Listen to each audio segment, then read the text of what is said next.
Okay. Ita Mexico. Good day.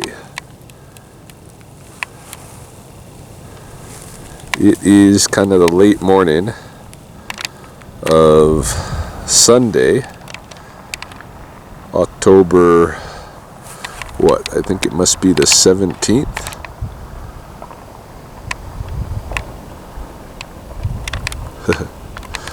'17th, 2021. Where's my truck? In the lunar cycle Itotstoi, when cold arrives, our first winter moon. And I'm out here at the Alexander Wilderness Park today, just kind of rummaging along, checking out the short grass at the coulee rims, and I'm looking specifically for Otstatsimon, which is the cactus berry of the ball cactus. I'm wondering if there's any left. They were good about a month ago. They might still have some left if the mice haven't taken them all by now already. And I'm just kind of scanning the coulee rim this morning because I don't spend as much time on the coulee rims as I'd like to. You know, I used to make it a real regular practice of walking the coulee rims as much as I do the riparian environment below, but it's been the last, I don't know, while, probably since I moved out of Heritage. I haven't spent nearly as much time on the rims and slopes, so I'd like to get a little bit of that practice back. But I'm just getting out. I got out this morning at the pond. The waters have risen somehow, miraculously. They do it every year going into winter. I don't know what happens, whether it's that just the impact of the golf course slowing down its watering cycle, or whether it's something in the river that the river rises a little bit before the winter. Maybe the dams, the irrigation systems let out some water. I don't know, but the pond has risen a bit. It's still not to the depths that it's ever been. Like it's still at its lowest point I've ever seen it, especially the wide south pool, but things are getting a little better over there, and it appears the beavers are enjoying it. Their food cache is growing, and they now got a little bit more water to play with. Yeah, I'm looking around, scouting around, and I'm not seeing Otstatsimon right away here on the slopes around me. Lots of this winter fat, which is a plant I learned from Reg Ernst, who was my predecessor.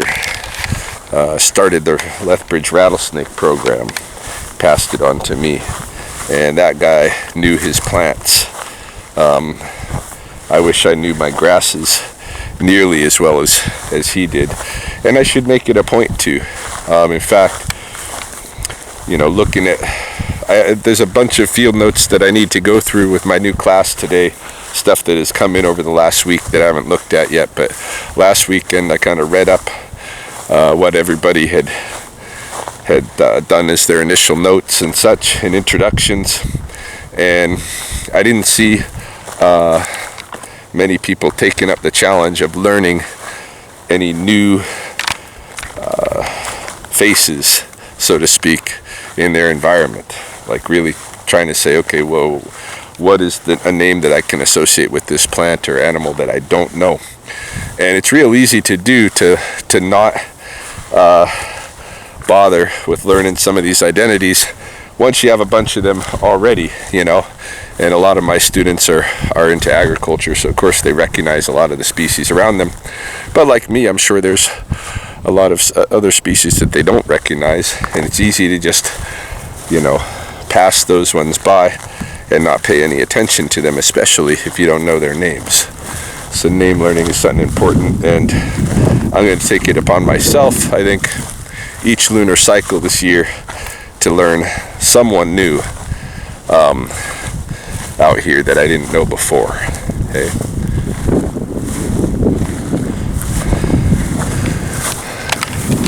It's kind of a nice perspective from up here. I like that little slough down here. Bit of cattails and stuff. Some water all year round. There's a mallard couple that hung out there most of the summer. Not sure if they had youngins or not. I wasn't paying good enough attention. I was busy doing Orion stuff. My own nature. So yeah, out looking for cactus berries, and I'll show you what else I encounter, if anything. Yeah, I haven't encountered any cacti at all, either prickly pear or ball cactus. And so what I am encountering is a lot of patches of this plant, creeping juniper, which in Blackfoot is called Sixinoko, which I'm not sure what the translation would be. It might be referring to the berries, the kind of blue berries that become darker and blackish as they mature. I don't know. But I know that this stuff is the material that's used for bedding when you're fasting and you want to attract spirits. This kind of masks the human scent. Oh, look what I've got here. A little antler. Nice. Yeah, this kind of masks the human scent. And so it's used for that purpose if you're looking for spiritual aid. But one thing that it indicates when I see it growing like this is that this side of the coulee, or this slope, is cold. Hey, this is probably, well, for sure is the north-facing slope, right? Facing north, so it doesn't get a lot of sun exposure, and so you get certain plants growing here, like Sixinoko, that you don't get on the south-facing slopes, where probably the cacti that I'm looking for are hanging out. So what I'm going to have to do probably is go over this coulee ridge onto the south-facing slope on the other side and see what we got shaking over there. Yeah, I was right. Here we go. Just kind of got into this draw here. You can see this is just the mouth of one south-facing coulee slope, and already we're hitting prickly pear cacti. So I'm sure if I can find an area with shorter grass, there's big beds of kind of Indian rice grass in here. It's taller than it probably should be, because there should be more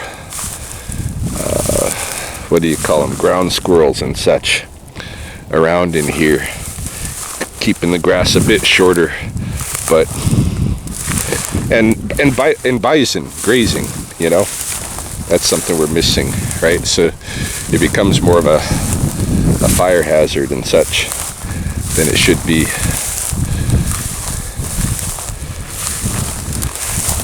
Any case, yeah, we've long kind of recommended instituting some kind of grazing program in Lethbridge. I'd love to see some bison grazed here.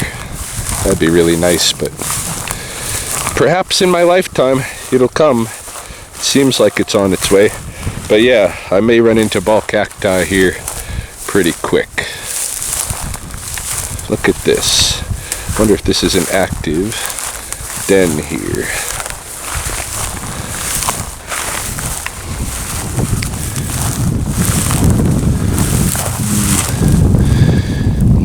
doubt it. Looks like a lot of black widow webs and such at the entry, so I wouldn't figure this is being currently utilized.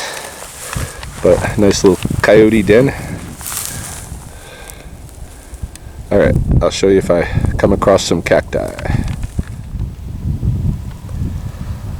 Now we're really on the right track. Here's our first example of a ball cactus.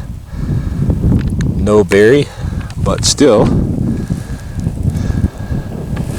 this is the kind of short grass in here where we're likely to find some. I think if I just walk this slope a little bit, I might get lucky and come across one of the fruits that I'm looking for. Lot of energy expenditure to find one fruit. You best know where the good ball cactus patches are. I really haven't, like I said, surveyed these coulee slopes up here enough. You know, I've only lived on the north side a couple years, and in that time have been spending most of my studies still down in the riparian environment. So I really should be getting to know these slopes over here better. And, you know, today's part of that. But we'll see if I find any patches of ball cactus or not. Any of that are worthwhile noting and returning to. Look at this nice cluster of ball cacti, you know. Still, no berries, and no indication that that little cluster had any berries. So, I don't know. I'm not coming across too many members of the family. Lots of the prickly pear underfoot here. But the ball cactus, it needs a certain kind of exposure to really flourish. And I don't know, just not finding patches of it yet, but it's not to say they're not up here. Keep searching. Still no luck really, and I'm almost to the end point of my coulee rim. There's the picnic bench lookout over the river in Alexander Wilderness Park that I've photographed from before. One thing you can really see highlighted from this vantage point, of course, is the shadow, the light and dark on the coulee slopes, right? So this southern facing slope is getting all the sunlight. These ones are not. And on these slopes, then you have that juniper, Siksinoko, growing in large patches, you know, all over the sides of the slope. You don't see any of that growing on the dry side. We noticed the coyotes selected this side as somewhere to position their den, right? Lots of animals will do that on this south-facing slopes, including my snakes. But yeah, there are cacti around, but not too many ball cacti as yet, and no berries, which I wouldn't be surprised if we find no berries, but I really did want to hopefully encounter more of the members of the species out here, but that's okay. At least I'm getting to know who's around and where on these particular slopes.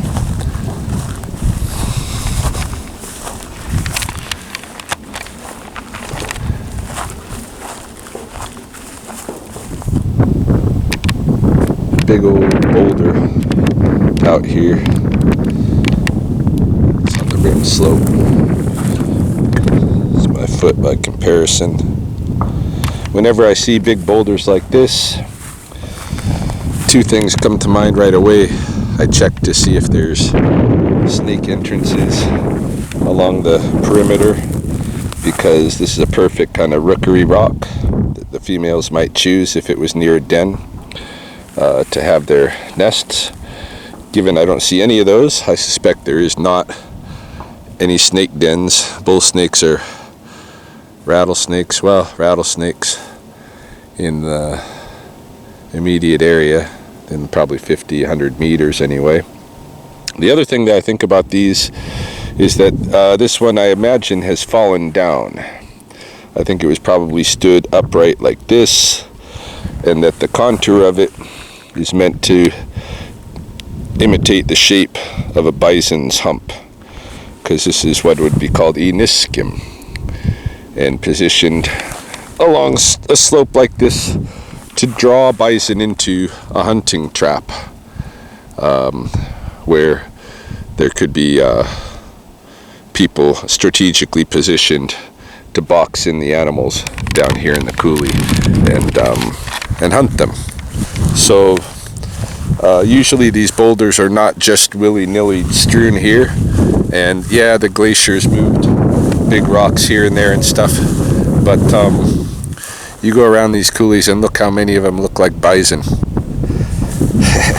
from a good distance at certain angles and stuff. And I know I'm right about this anyway, because it's just part of Blackfoot hunting knowledge tradition. But test it for yourself anyways. See what you think. Yeah, almost at the end of my search in this direction. I'll probably head back and just cross maybe mid-slope and see if there's anything at that elevation rather than right on the top, but kind of not thinking I'm going to find much for cactus berry, which is not to say that this outing has been or will continue to be, or hasn't been or will continue to not be, what do you call it, beneficial. Just because my objective was not met. It was, in a way. I found out that there's not a lot of ball cactus on this particular slope.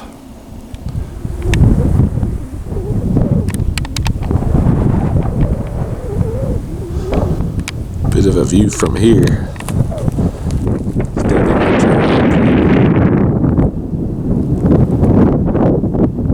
No reason to go any lower. I think I'll just, as I said, walk back kind of the edge of this slope on my return and see what I can find there. But I have seen a couple more examples of ball cactus around, and I'm not seeing any evidence much of them having berries. Like here's one right here. Hey, it doesn't even look like it had a berry this year. So I don't know.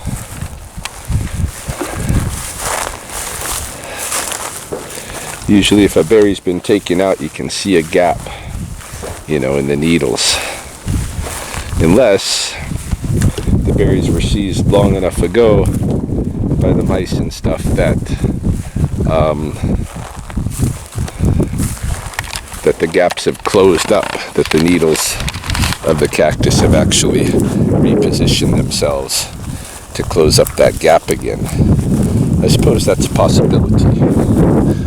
But my thinking is I just have not finding any that had much fruit.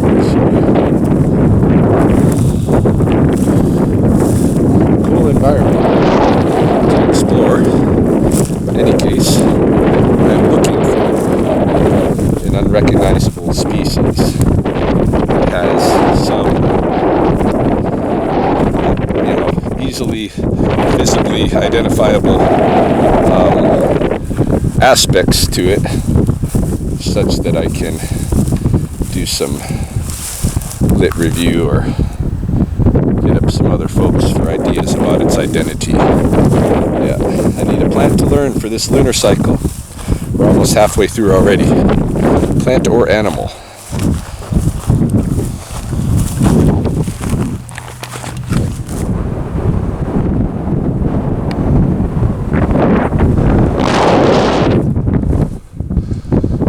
Well, this hasn't been fruitful at all, coming along the slopes here. So I'm headed up back to the coulee rim. I think these slopes are just too vertical. If there were some saddles and horns and stuff, you might find some ball cacti in there, but not like this.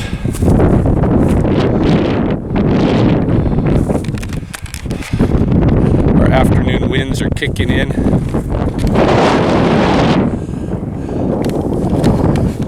Might make video intolerable.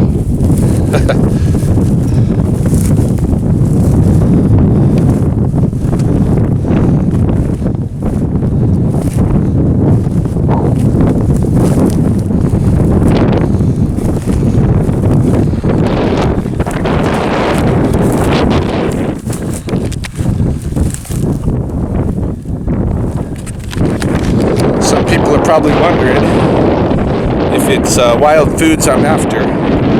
Why not pull some of the fronds of the prickly pear cactus? Those fronds are edible. Everybody knows this. And indeed, they are. But I challenge you to pick one of these ones here from Alberta and get through the ordeal of eating it without having a mouthful of tiny little hair-like splinters. My understanding, and I've never tried this, is if you take them and roast them, then you can easily peel the skin with the barbs off. But you know, attempted to just work with the frond itself even before you even get to where you can roast it. It's quite an ordeal. Anyway, I don't bother.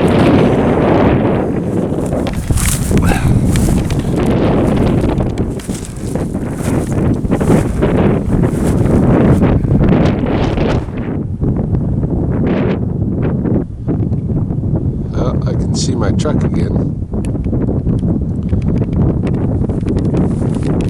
And I'm just walking in this basically rice grass area. Okay. It's all Indian rice grass, some absinthe, some wheatgrass. What else we got?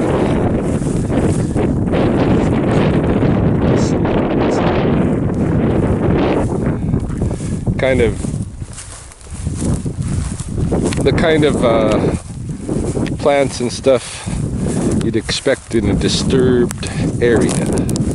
Okay.